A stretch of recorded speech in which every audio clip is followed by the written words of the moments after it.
All right, how's it going? Welcome back to another video for numbers and sets. We have been so far trying to construct some of the fundamental building blocks of math, right? And we really, up until this point, we've been focused in on the first and the most fundamental of these building blocks, which was the notion of a set, where we describe a set as some general collection of things. And the only condition that gets put on those things is that each of those things, which we called elements, each of those elements needs to be unique. All right. So that's what a set was, and we went over what sets are, what subsets are, and in the most recent video we talked about operations that we can perform on sets, right? Where we can take two sets as inputs, combine them together in some way, shape, or form, and get a resulting output set. And just to quickly go over something from the previous video, there was one specific operator that I feel like I didn't cover as well as I would have liked. And I just want to say a little bit more about this one specific operator. And that operator is called the set difference operator. Set difference. All right, and hopefully we at least somewhat remember what this operator was. If we had two sets A and B, we could take their set difference, or at least denoting the set difference with a backslash, kind of like this. And if I were to just draw out visually using Venn diagrams what this looks like, A backslash B represents the set of elements that are in A but are not in B. So what I would shade in then is I would shade in the elements in A, I would shade in the circle A, but I would specifically omit the part of A that also contains B, because we do not want the elements in B. Right, and that's what we talked about last time. Also in the last video, I made a comment that the set difference between two sets is effectively how we can think of sort of subtracting one set from another. All right, but I didn't really describe it much more than that. And that's what I want to do, at least real quickly here, is just to say, okay, what does that mean what do I mean when I say we can think of this as subtracting one set from another? Because I don't think it's immediately clear with just this picture right here. So instead what I'm going to do is I'm going to just draw out a specific example, a relatively simple one, that I think paints the picture and gets the point across. So I have this set right here, set A, and A is going to contain three elements, numbers 0, 1, and 2. And then I also have the set B, which is just going to contain the number 0. And if I were to take their set difference, or A backslash B, well, first that's going to produce some set, right? But it's going to produce the set of elements that are in A that are not in B. So we kind of we look at it, right, and say, all right, what elements are in A that are not in B? And hopefully we can see that that's just the numbers 1 and 2. And with this example, hopefully we can see a little bit better how this is kind of like subtracting one set from another, sort of, right? Where if we were to take A, which has 0, 1, and 2, and effectively subtract off the number 0, what would we be left with? Well, we'd be left with just the numbers 1 and the number 2, and that's what we have. So that is why we can effectively think of this as subtracting one set from another, even though it's not subtraction in the sense of where you're subtracting two numbers from each other. Okay, so hopefully that makes sense. Just wanted to clarify that. So I remember as soon as I finished the video, I was like, man, I wish I had mentioned that. But anyways, let's move on over here to what this video is actually going to be about. And I'm going to start off by drawing a picture. And if you remember in the last couple of videos, again, we've been talking about sets, and sets so far have been relatively static. And what I mean by that is we have some set and we're talking about elements of a set. But if we were to think of a set as a box, the box, we're not really doing anything with the box. We're kind of just describing the contents of the box.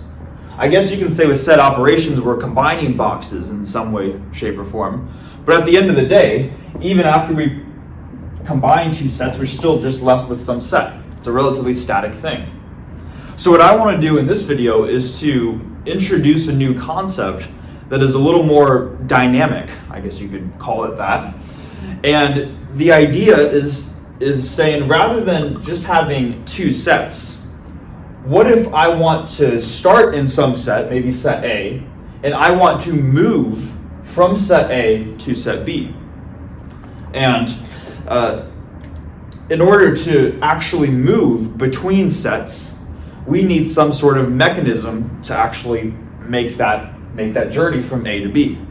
And what I'm going to do is I'm going to sort of draw an arrow like this. Say we're going from set A to set B. And if we want to describe the mechanism that does this, I'll denote it with a letter. And I will, for no reason at all, by the way, I will denote it with the letter F. And you might be able to tell from the title of this video, or you might be able to tell from one of the fundamental building blocks that are up here, specifically one of the ones we have not covered yet. But F stands for something. And if you haven't been able to tell already, F stands for functions, or it stands for a function. Okay? And the notion of functions and introducing functions is what this video is going to really be about. We're going to first talk about what a function is at the fundamental level, and then also what are some different types of functions. Okay, those are going to be the two main goals of this video. All right, hopefully that makes sense. Let's start with the first one. What is a function? We just roughly described it right here. It's the act of sort of moving between sets. But what do I mean by moving? Right? It's not physically moving in the sense that we're walking a distance, right? So what do I mean by that? And to see what I mean by moving from one set to another, what I want to do is maybe let me make these set bubbles a little bit bigger. I want to not just look at sets, but I want to look at the elements within a set. Let's just say, for example, A has 3 numbers in it, 1, 2, and 3. And B has, I don't know, it can be anything in a set, right? Maybe let's just call some variables. Maybe we'll say X, Y, and Z or something like that. And when I say that a function, we can sort of think of it as moving from one set to another. What I mean by that is that a function provides a set of rules for how we can map every element in our starting set to some element in our ending set. Okay, let's see a specific example right here. Let's say, for example, that if I start at the number 1, maybe the rule, F is the rule, maybe the rule tells me to go from 1 to X. And if I start with 2, maybe this rule F tells me to go from 2 to Y, and then 3 would go from maybe 3 to Z or something like that. Right? So this is one possible sort of rule for how to take every element in our starting set and to map it to some element in our ending set. But also, this is not the only, what am I trying to say? This is not the only rule for how to go from the starting set to the ending set. So what I could also do is, let's maybe draw another example. Same 2 sets. So we have 1, 2, and 3. X, Y, and Z. A and B. Realize those all rhyme there, unintentionally. And maybe rather than having 1 go to X, maybe instead we'll have 1 go to Y. That's allowed. Now we can just one element from here going to some element here. Then for 2, maybe rather than having 2 go to Y, 2 can go to X. So it's like they crisscross from this top one. And maybe 3 does the same thing and still goes to Z. We see that this is a different rule than this top one right here. Or in other words, this is a different function from this top function. So we would give this rule a different name than F. And usually after the first function F, people call the next one G. You can call it whatever you want, of course. You can be as creative as you want. But maybe we'll call this function G. And hopefully you're seeing the overall picture that at the I don't want to say the most fundamental level, but what am I trying to say? What I'm trying to say is that a function is simply a rule that takes every element in your starting set and it maps it to some element in your ending set. Okay, let's write that out as a definition, and then we will maybe go over a couple examples to test if we really understand that definition or not.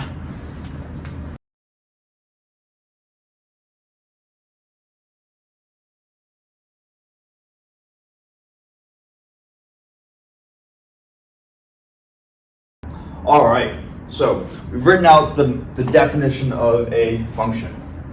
And it says a function or map. Those can be used interchangeably. When you see function and map, they mean the same thing. But a function and map written like this, where this is the notation used to describe a function, we're always going to start with the name of our function. So if it's named f, we're going to start with f. Then we have a colon right here after the name of the function. Then to the right, we're going to have our starting set, and then a right arrow going to our ending set. So it says, what is our starting set? What is our ending set? So this is the notation to describe a function. So we have a function or map that is f that goes from a to b, is just a rule that assigns for each element a in a, or element a in the set A, our starting set, precisely one element, f of a, in the ending set.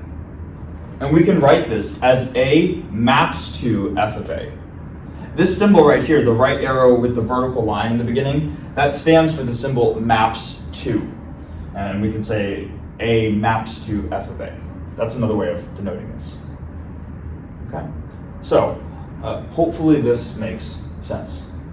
Now, what I want to do is to just describe maybe this part of it a little more. We're saying that for each element A in the set A, this element A is going to be mapped to some f of A in the set B. And maybe this part might be a little bit confusing at first, but I think if we look at this example up here, it might make it a little bit clearer. Maybe I'll write it right here. Let's say that A is going to be an element of A, right? So maybe let's take some element of our starting set A. Maybe we'll take the number 1. The number 1, right? And if we start with the number 1 in the set A, and maybe we want to use the function f to go from A to B, we say, all right, let's apply f. Let's make that f a little better. We have our number 1. Let's apply f to the element 1. And this is the notation we're going to use. We're going to write out the function, and then a set of parentheses where the input to that function goes inside the parentheses. So when f acts on 1, what does that mean? Well, it says 1 goes to x right here, so that would equal x. Okay? Hopefully that makes sense. So relating this definition to here, we would say that if we just replace the letter A with the number 1, we're saying that if 1 is an A, then f of, instead of A, f of 1 is in B. And what is f of 1? F of 1 is x. So another way of writing this is that x is in B. Okay, hopefully that makes sense. 1 is in A, x is in B. Let's just go through maybe one more example, or maybe two more real quick. If we wanted to take the number 2 and have f act on the number 2, where does that tell us to go? And it says, all right, 2 is going to go to y, so f of 2 equals y. Like that. And then maybe if we want to just use this other function, g, down here, if we have the number 1, and rather than using f to go from A to B, we're going to use g to go from A to B. So we're going to have g acting on the number 1. Well, where does g tell the number 1 to go? G says number 1 has to go to y. So g of 1 would equal y. All right, so hopefully that makes sense how we can use the notation to describe moving from one set to another. And hopefully that helps make this definition a bit more clear. Okay. Now, I do want to mention that there is a more technical definition or a more mathematically precise definition. I want to go through some examples first and leave that more technical definition for the bottom of the whiteboard. Okay, so for the people that are already aware of a more technical definition for functions, don't worry, I have not forgotten about that, but I want to really just build the intuition first before we get into the real technical definition. Okay? So, now that we've gone over what these functions are, let's go through some examples to test if we really understand what it means to be a function. So I'm going to write out some examples and then we'll go from there.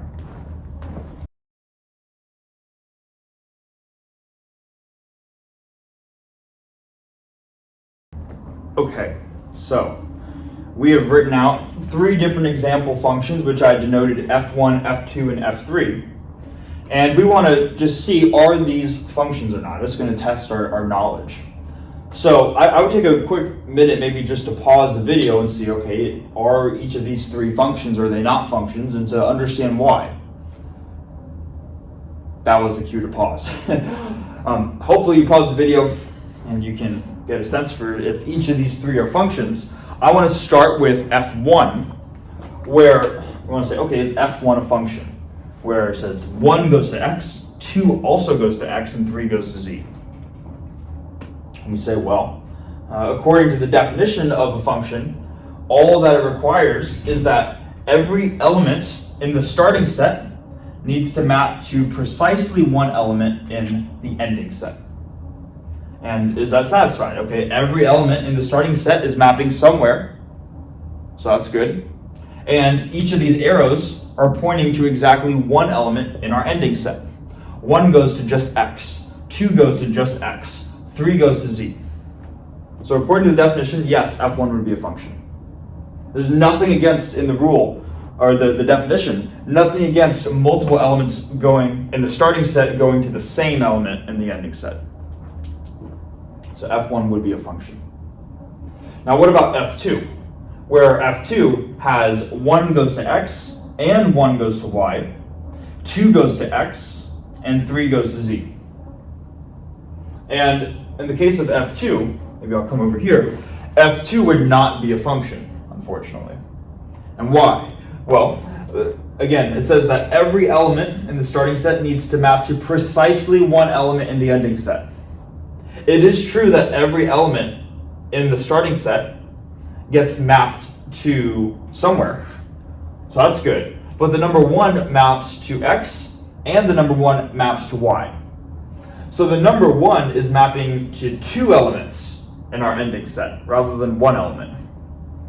And we require that it goes to only 1 element. So therefore f2 would not be a function. Okay. Now, final example, f3. Would f3 be a function? And unfortunately, f3 would not. The answer to f3 is no. The reason why is that a function says that each element in A needs to map to one element in B. And we see that 1 and 3 map to x and z. 1 maps to z, 3 maps to x, right? But 2 does not map anywhere. So because 2 doesn't have a rule on where to go, therefore f3 would not be a function. Okay, so hopefully these make sense why they are or not a function. I'm going to write out 2 more examples down below, and then we'll discuss those. All right. So we have written out 2 more functions down here, and these functions might look a little bit different than some of these functions up here. And the first difference is that we're not drawing bubbles anymore. And we now have these guys right here. And hopefully we can recognize that just by looking at the definition of a function, the function never says that the sets that we're going, it never says our starting set and our ending set need to be finite. And it's very possible that our starting set and our ending set could be infinite. And that is the case with both of these examples. We are mapping from one infinite set to another. Where again, R is the set of all real numbers. All right, so that's the first thing. We can map from infinite sets to other infinite sets. Also, here we had A going to B, going to different sets, but it's also possible for you to map from one set into another identical set. Right, so you could have R going to itself, R going to itself, something like that. All right, so nothing against that. Now, let's see if each of these are functions. Hopefully, we see that there are no arrows pointing to where the elements in the starting set go to the elements in the ending set. And that's because if R has an infinite number of elements, we would need to draw an infinite number of arrows to describe the rule on where they move to. And obviously we can't do that, right? So instead what we do is we come up with a notation that looks like this, where what x squared says is that whatever element you have in your starting set, so any real number, if you want to see what the corresponding element is in the ending set, you need to follow this rule. It says whatever number you start with, you square that number, and that tells you what number you end up with. So for example, if maybe in my starting R, I have 3, then that would map to 3 squared, and 3 squared is the number 9. Okay, so that's kind of how that would work. All right, hopefully we see that. So writing variables like this is a shorthand notation. I guess we're just drawing an infinite number of arrows between infinite bubbled sets. All right. Okay, enough explaining this. Is x squared from R to R a function? And the answer is yes. Every element, every real number, will be able to get mapped to some other real number right here. And it's going to have a similar type of case as this f1 right here, where every real number x and its negative x, they're going to map to the same element in my ending set. Kind of like 1 and 2 map to the same element, x, right here. All right. Like for example, 3 squared is 9, negative 3 squared is also 9. But there's nothing against that according to the definition of sets. You're allowed to do that. So this would be a set, or this would be a function, I should say. Okay. What about this one, 1 over x from R to R? Now you might think that this would initially be a function, but it is not a function. And let's see why. The reason why is because in my starting set, R, this R right here, I could have the number 0. The 0 is a real number, right? But what would that map to? Oh, gotta find a good marker here. What would that map to? Well, that would map to 1 over 0. And 1 over 0 it would be infinity. If you divide something by 0, I guess that's probably the best way of putting it. And 1 over 0 we can think of as infinity. And infinity is not a real number. So therefore, we have an element of this R that maps to infinity, and infinity is not an element of this set, R, this R right here. Okay, so therefore, 1 over x would not count as a function. A lot of stuff going on, but hopefully that makes sense. All right, now, final thing I want to do, I want to write out the technical definition of a function down here. But maybe before I do that, I've realized that I've been saying the starting set and the ending set a lot. And there are names to call our starting set and our ending set. I just want to quickly describe what those names are. So maybe if we have this function f that goes from a to b, a, our starting set, is called the domain. So whatever set we start at, that's the domain of our function. And b is known as the codomain. All right, so now we can start using these terms. Every function is going to map from a domain to a codomain. So those are just terms to describe the starting and ending sets. Now, let's go on to the final thing before we erase this board, which is going to be the technical, actual mathematical definition of a set. The very accurate way of describing it. And I just want to mention this, one, because I feel like I should, but also to say that we said right here that sets were the most fundamental building block. And it turns out that functions can actually be written, or they can actually be thought of not as a rule going from one set to another, but functions can also be thought of as sets themselves. Functions can get constructed from sets because sets are more fundamental. So we're going to write out that definition just really to show that property. Okay, so let's do that now.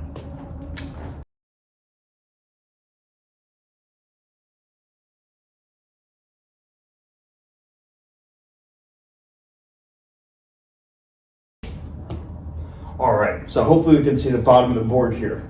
So the real, I guess, technical definition of a function is that f is a subset of the Cartesian product. That's why we went over that Cartesian product in the last video.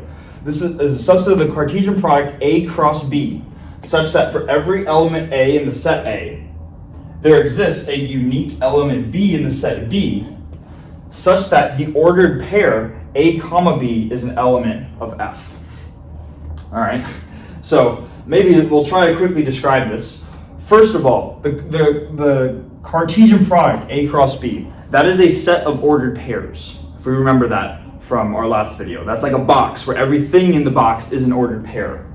So this would act as an ordered pair in the box, right? F is a subset of the Cartesian product, so it's going to be a smaller box containing ordered pairs. Now, what are the ordered pairs? The first element of the ordered pair is going to be an element of our domain, our starting set. And the second ordered pair is an element of the codomain, our ending set. And because with ordered pairs, the order matters, that's why we're using ordered pairs, because the order matters. We're going from the set A and mapping to the set B. So we'd say that this is an element of F. Okay, so that's kind of the more technical definition. Now, even though we can technically think of a function as a subset of the Cartesian product from a domain and a codomain, that is a terrible way of thinking of functions. You should not think of functions as subsets of Cartesian products for your intuition. Rather, this definition up here is much better for your intuition. It's some rule that tells you how to go from the domain to the codomain, which is why I want to start with that one. And once we got more familiar with what functions were, then to introduce this down here. All right, hopefully that makes sense. What I'm going to do now, I'm going to erase the board. And then I'm going to start talking about different types of functions, rather than just defining one by itself. Okay, so let's do that now.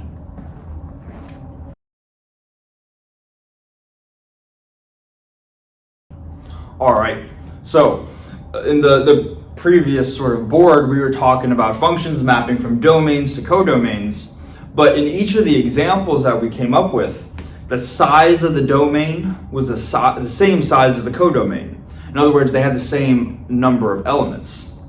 But notice too that there was nothing in that definition of a function that said that the size of the domain has to be the size of the codomain. It could very well be that one side or one set is larger or smaller than the other. And it turns out that if one set is smaller or larger than the other, that often leads to different types of functions. Okay, and that's what we're going to be starting to look at. Let's look at the first type of function I want to introduce, and that is known as the injective function. Injective function. And what I'm going to do is, rather than trying to qualitatively describe it and then write out the definition, I think it would be more clear if I started by writing out the definition and then unpacking that definition when it comes to function types. So let's write out the definition and go from there.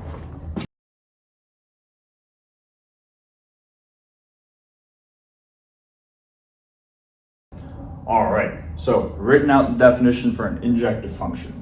And it says that a function, f mapping from A to B, is injective if every element of the codomain gets mapped to at most once. Okay, so that was kind of the sentence to describe it. And the more mathematical way to describe it is that for all elements x, y in the set A, if f of x equals f of y, that implies that x needs to equal y.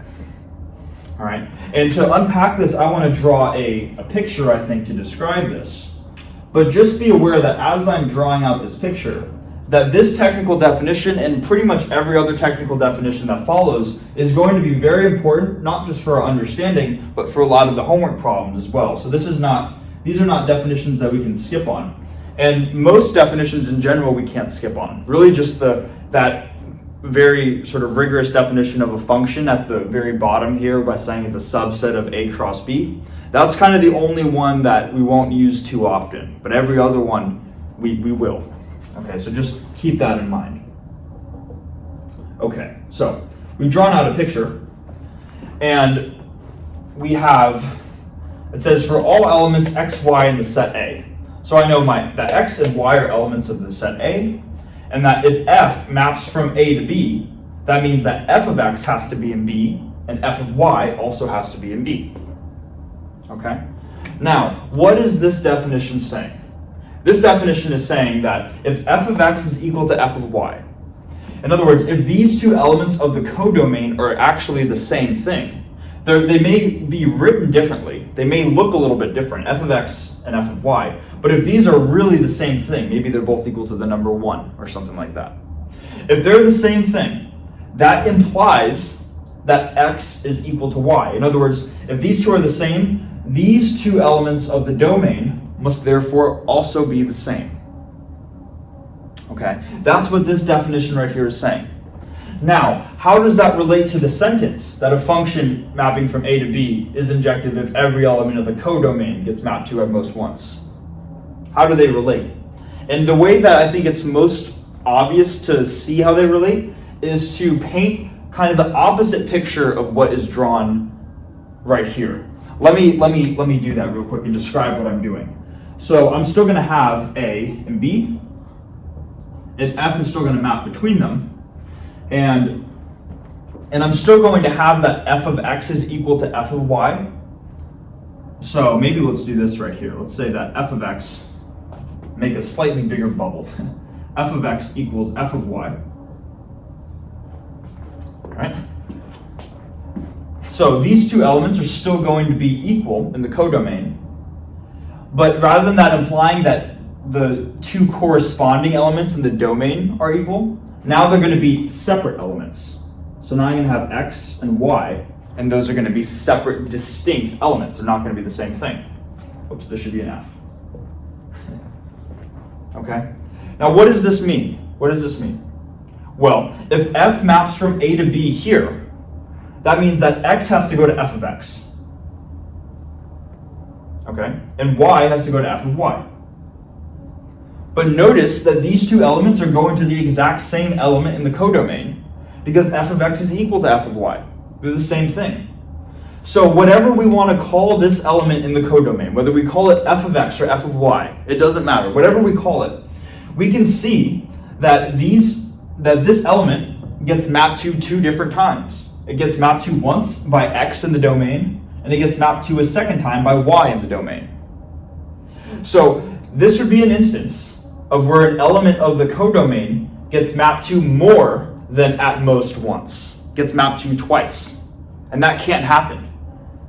So the only way that a function could be injective is if these two mappings, x going to f of x and y going to f of y, if these two distinct mappings are really the same mapping. This arrow is really the same arrow, but it's just written a little bit oddly, right?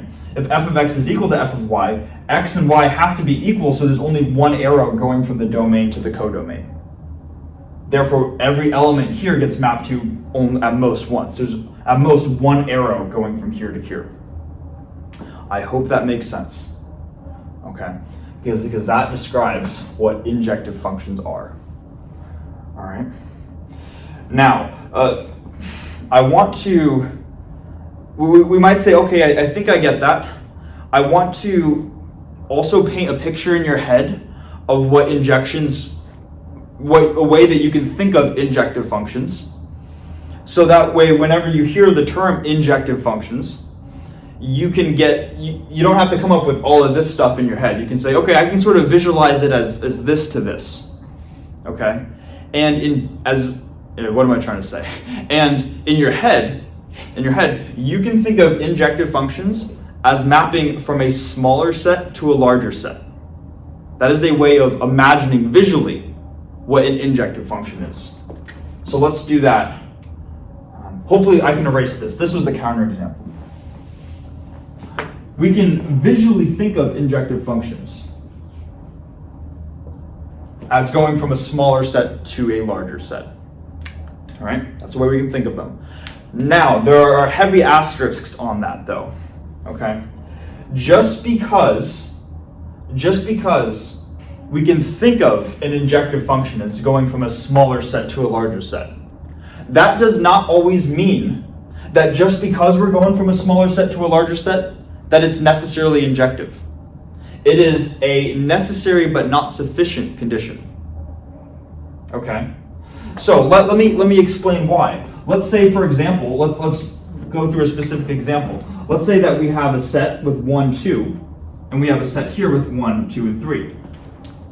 This is a smaller set to a larger set, right? This is a way of visualizing possibly an injective function. But what it's saying is that every element in the codomain needs to have at most one arrow mapped to it if it's really injective. But you could hopefully see that we could come up with a function like this, where 1 maps to 1 and 2 maps to 1. This is a function. This f right here is a function, because every element in the domain gets mapped to one element in the codomain. But it is not an injective function. Why? Because there's an element in the it's not injective because there's an element in the codomain that have 2 arrows pointing towards it. So just because we're going from a smaller set to a larger set does not mean that that function that maps from here to here is necessarily injective. And you might be saying, okay, well, if that's not always the case, why are you telling me that I can visually think of injective functions as going from smaller sets to larger sets? And here's why. Here's why, okay? Let's now just suppose the opposite, that an injective function is going from a larger set to a smaller set, and showing why it can't be injective. All right? Let's do this. Let's say we now have 1, 2, 3, 4, and 1, 2, 3, like this. And we have some function mapping from this set to this set. If we have a function going from this set to this set, every element in the domain needs to have one arrow going to the codomain. And I would be okay for the first 3 elements. I could draw an arrow going to some element of the codomain.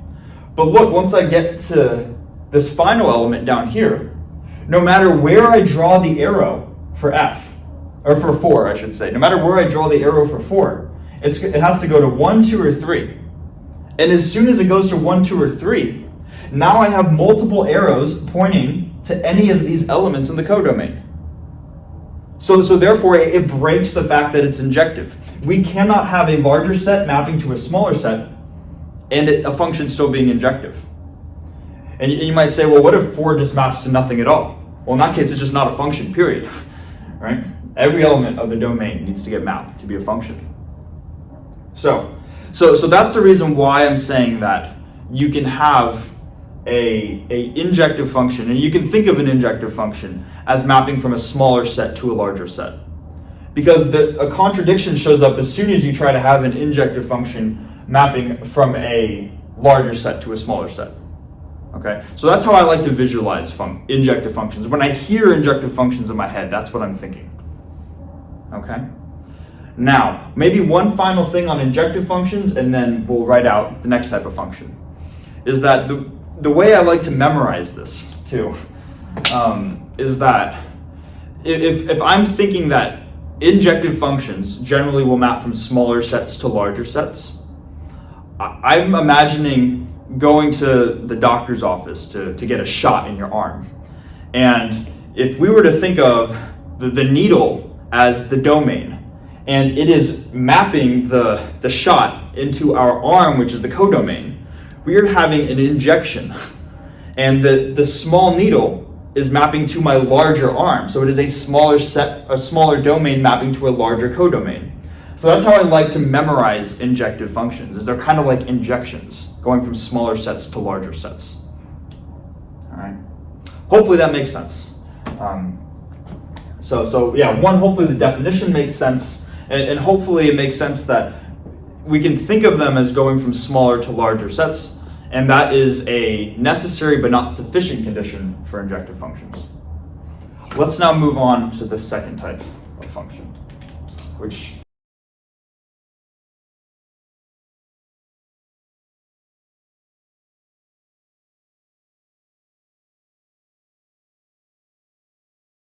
All right, so written out the definition for a surjective function. Let's read it. It says a function f that maps from A to B is surjective if every element of the codomain gets mapped to at least once, which is practically the same thing as our injective definition, where the only difference was here we said everything gets mapped to at most once. Now it's everything gets mapped to at least once. And fortunately with surjective functions, I think that although we have this interesting mathematical definition right here, that the mathematical definition is relatively similar to the sentence. And it's pretty easy, I think, to see the connection. Maybe I shouldn't say pretty easy, but it's, I think, easier than the injective case to relate the sentence to the mathematical definition. So what is it saying? It's saying that for all elements B in the codomain, every element in this set, it says there exists some A in the domain such that f of A equals B. What that means is that there's always going to be an arrow going from some element in A to some element in B. So there's always going to be an arrow, and this is going to be true for every element in the codomain. That at least one arrow is going to go from here to here. Okay, so and that's what it means, right? So hopefully not too bad. Now, for surjective functions, how can we visually think of them in our heads? For injective functions, we could sort of think of them as functions that map from smaller sets to larger sets. Surjective functions are just the opposite.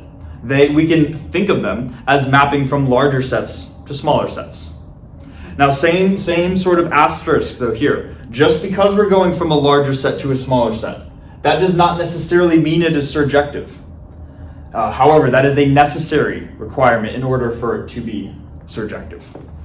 Okay, let's see why. Let's take the opposite case, where now we're going from a smaller set to a larger set. So 1, 2, 3. This would be the opposite case. Rather than going from bigger to smaller, going from smaller to larger. What if we were to have some function that maps from here from our domain to our codomain?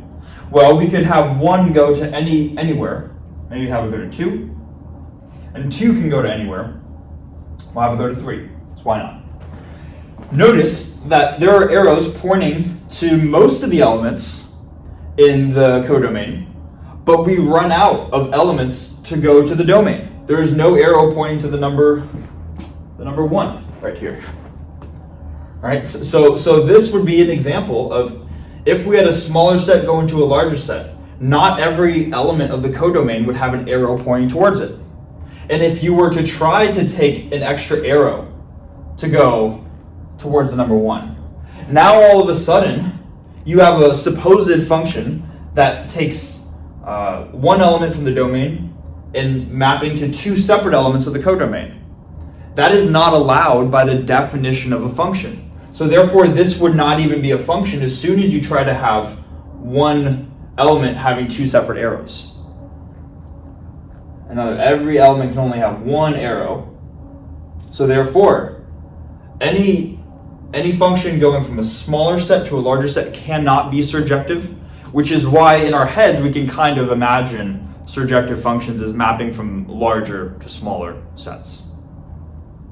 Okay. Hopefully that makes sense. And I know I'm repeating myself a lot, but I am going to stress again that visual in your head, that's good for your intuition. But that does not necessarily mean that a function is guaranteed to be injective or surjective.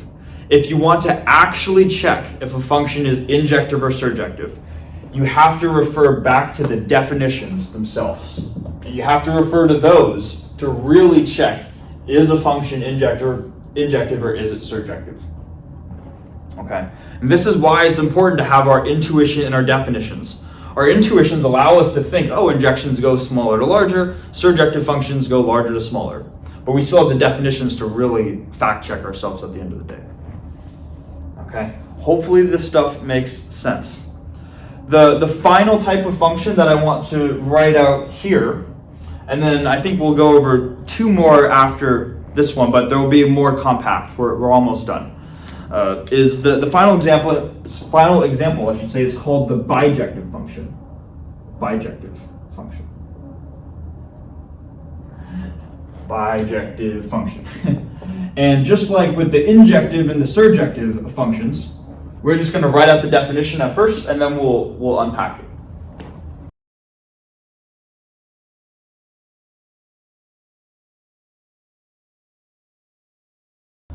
Okay, so a bijective function. A function is bijective if it is both injective and surjective. Very interesting, right? We've visually just thought of injective functions going larger to smaller, surjective is going large. Wait, I had it backwards, right? Injective functions go smaller to larger, surjective functions go larger to smaller. That's how we can think of them, but it's also possible to have injective functions go from one set to the same size. Same thing with surjective functions. So a function that is bijective can be, it's first both injective and surjective. But the only case where that happens to, or where that shows up, is if the two sets, your domain and your codomain, have the exact same size. And let's see why with the definitions that we have up here. With an injective function, every element of the codomain gets mapped to at most once, meaning less than or equal to once. And with a surjective function, every element of the codomain gets mapped to at least once, meaning once or more than once. So how can you have both of these functions being satisfied? Well, that's when every element of the domain maps to every element of the codomain exactly once. And when does that happen? When there's an exact mapping. And let's maybe just quickly draw out a picture. I'll do a real small example.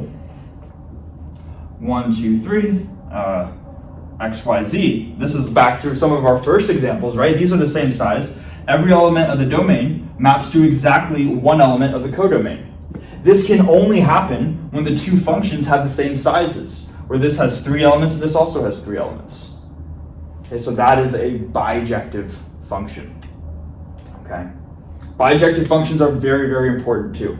They will show up quite a bit, and actually in the next video that we make, it turns out that bijective functions will play a special role. So these are a nice class of functions that can be used a lot. Really too, hopefully we can see that if you have a bijective function, then that's another way of saying that your domain and codomain have the same number of elements. So that's another way of thinking about it, right?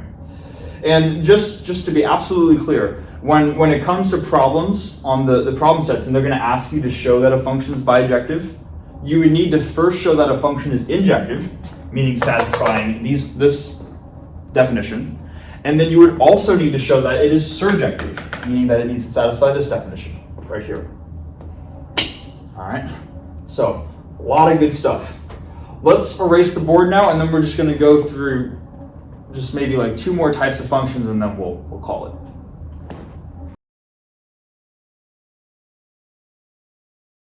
All right, on to the last couple of things we're going to cover in this video. And I know we've covered a lot so far, so if you're still hanging with me, that's great. We're almost done. All right. First type of I guess a new type of function, not a new type, but a special type of function we're going to look at is called the permutation. Okay, and to describe the permutation, same thing. I'll write out the definition and then we'll unpack it.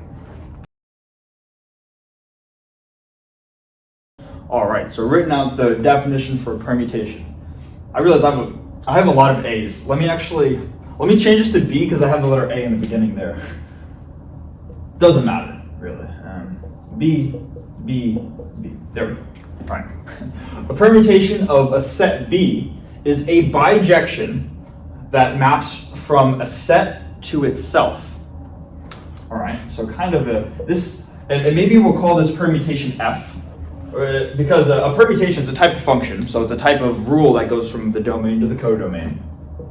And we are saying it's a specific type of function, or really a specific type of bijection that goes from a set to itself. Now again, I know we just talked about bijections, but let's remind ourselves what bijections are. Bijections are functions that map from a domain to a codomain where the size of the domain is the same as the size of the codomain. How can you guarantee that the size of the domain is the same as the size of the codomain? Well, if your domain and the codomain are the exact same set. If you have the same set, they have to have the same number of elements, right? So this is one way of ensuring that they are the same size. Again, they don't have to be, right? You could have 1, 2, 3 and X, Y, Z. Those are different sets, same size. But this is one specific type of bijection called a permutation. Now, we might say, okay, cool, it's a specific type of bijective function. Why do I care? and the reason why, I think, is probably best seen with just a simple example, where let's say that we have just 1, 2, and 3 as our domain, and the same, it has to be the same set. So this is, if this is B, then this is also B. 1, 2, 3, 1, 2, 3. And maybe F is our permutation going from B to B. Well, let's just randomly draw some arrows to denote this function F. So maybe we'll have 1 go to 3, 3 go to 2, and 2 go to 1. Because there's a lot of arrows going on right there, right? So if we were to write this out, we would say that if we have the number 1 in the domain, when F acts on it, that makes us go to the number 3. So F of 1 is 3. When we have 2, when F acts on 2, 2 goes to the number 1. So F of 2 is 1. And then finally, when F acts on the number 3, 3 goes to 2. Like this. So what we have essentially done right here is, let's come up with a real world example. Let's say we have 3 cards, and maybe they're in the order card 1, card 2, card 3. After we apply a permutation, now it's like the cards have been shuffled. And now the order after shuffling them is 3, then 1, then 2. So that is a way that we can think of permutations in our head. Is intuitively we can think of them as a reshuffling or a reordering of the elements of a set. If we ever just want to mix up the elements, that is what a permutation is. All right. So that's our intuition for a permutation, where the definition of the permutation is this. Okay, so kind of a reshuffling. So and hopefully you can see why that's useful, right? Whenever you're reshuffling, or whenever you want to solve problems involving cards or anything that involves shuffling, this is going to show up. It also has applications to several different fields, right? There's a whole group when we end up talking about groups, which I hope to make videos on eventually, called the symmetric group, where every element of the symmetric group is going to be some sort of permutation. And then also you could talk about linear algebra as well. And when I'm trying to do this as I'm writing, but in linear algebra, when you talk about determinants, if you're familiar with those are, the determinant of an n by n matrix will absolutely involve many, many different permutations. All right. So point is, this has a lot of applications. That's what I'm trying to say. And I'm saying that while I'm writing, because there's one more definition that I want to cover, and this is going to be it. There's no more, well, actually one more. I know I have a tendency to do that sometimes, right? But promise, it's going to be the last one. Composition of functions, all right? Everything we've been talking about so far has been a single function mapping from one domain to one codomain. But oftentimes we will have multiple functions. We can always have more than one. We can always make more than one jump. Rather than going from A to B, we could go from A to B, then B to C. And that's going to talk about composition of functions. So let's write out that definition, and then we'll talk about it.